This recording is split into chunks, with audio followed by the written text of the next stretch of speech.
Rabotai,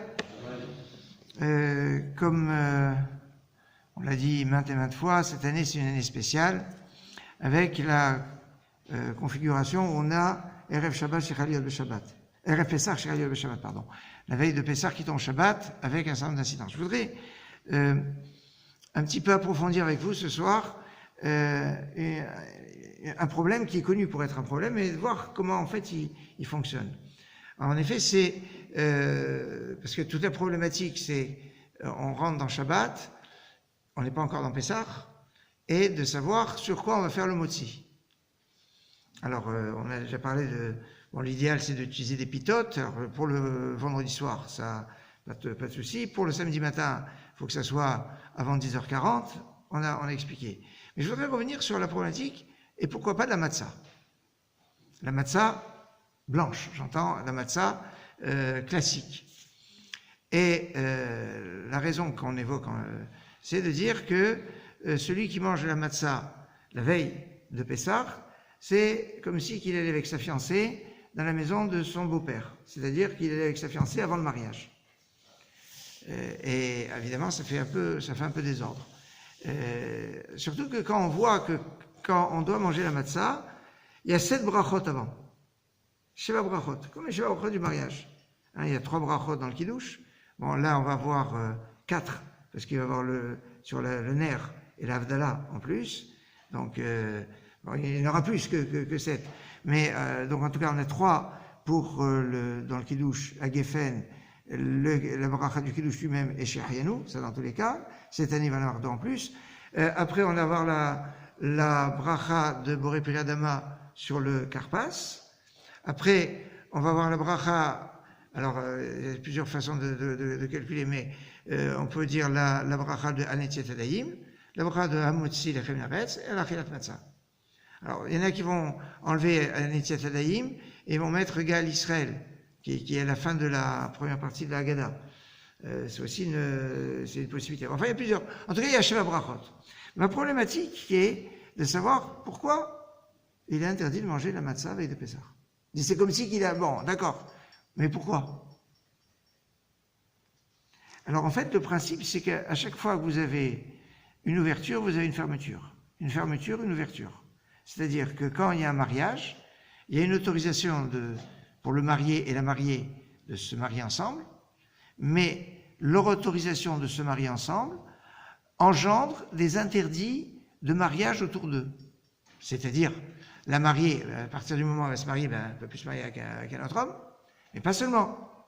À partir du moment où ils sont mariés, il y a les proches parents, les femmes qui sont proches de sa femme, et du côté de la femme, les hommes qui sont proches de son mari, qui lui seront interdits de se marier pour toujours. Hein? Par exemple, enfin, des fois pour toujours, ou des fois pour du vivant par exemple, une personne qui se marie avec une femme, il peut pas se marier aussi avec sa sœur. Avant, la polygamie était autorisée. Donc, dans l'éventuelle polygamie, il ne peut pas se marier avec 2 sœurs ensemble. Et même s'il divorce de la première, il ne peut pas se remarier avec la deuxième. Sauf si elle décède. Enfin, il y a un certain nombre d'interdits qui rentrent quand il y a une permission. C'est ça le principe. Et donc, le principe est le suivant. Par l'autorisation, c'est-à-dire parce que la matzah arrive, alors, par l'interdiction du chametz, l'interdiction du chametz va enclencher de l'autre côté la matzah qui arrive, mais cette matzah va être interdite parce que c'est pas encore son moment. Toute la problématique est de savoir à partir de quand on va considérer que l'interdit du chametz est un interdit qui est suffisamment grave pour dire que on peut pas manger la matzah. Il y a 2 opinions qui sont extrémistes entre guillemets et qui sont diamétralement opposées. La première opinion, c'est celle de Rabbi Zecharia Halevi, le Baal HaMaor, qui a écrit un commentaire sur le Rif, et qui est un Rav qui avait une tendance à défendre l'habitude française, du sud de la France, la halakha qu'on faisait en France, contre les Espagnols, les rabbinim espagnols. Et lui, il dit, l'interdiction de la matzah, c'est quand on a l'interdiction de la Torah du chametz. Comprenez, l'interdiction du chametz, c'est la veille de Pessah à partir de Chatzot. C'est-à-dire, donc, c'est 6 heures avant la nuit, quoi. C'est à partir de Khatsot. Et donc, d'après Rabbi Zrach et Alevi, c'est à partir de ce moment-là. Donc, ça veut dire qu'avant, on pourrait manger la matzah.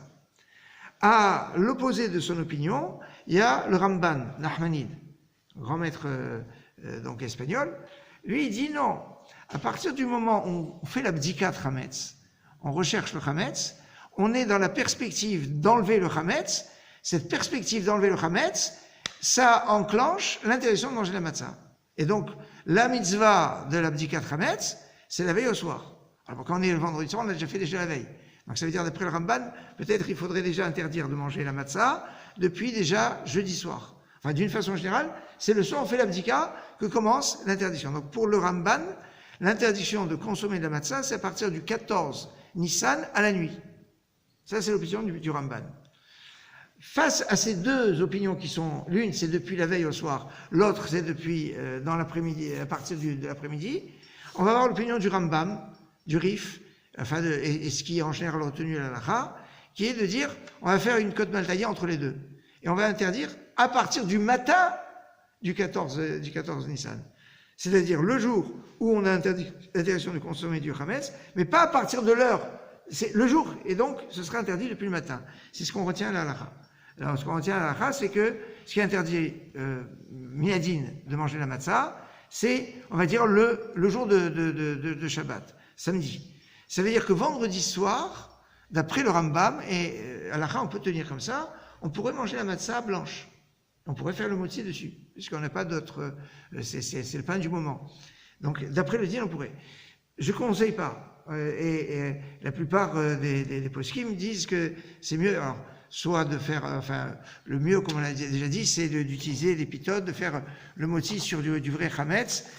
Comme ça, on évite certains problèmes. On a d'autres problèmes, mais on évite certains problèmes. Et comme ça, on fait et vendredi soir et samedi matin, avant l'horaire, sur le pain. Mais c'était intéressant de savoir c'est quoi la définition, c'est à partir de quand il y a interdiction de la matzah. Donc, en résumé, on a trois opinions. Une opinion la plus, on va dire la plus cool, celle de Rabbi Zerach de Hari Alevi, le Baal HaMaor, qui dit que c'est à partir du milieu de la journée de la veille de Pessah, ce serait à partir de samedi après-midi. L'autre opinion, autre extrême, qui est à partir de l'heure de la bdika, alors on va dire en tout cas à partir de vendredi soir, ce serait interdit. Et ce qui est plus halakha, c'est depuis le matin du jour où on enlève le chametz. C'est les trois opinions. Ce qu'on va retenir, c'est surtout celle du milieu. Mais c'est bien d'être recherche l'opinion du Ramban.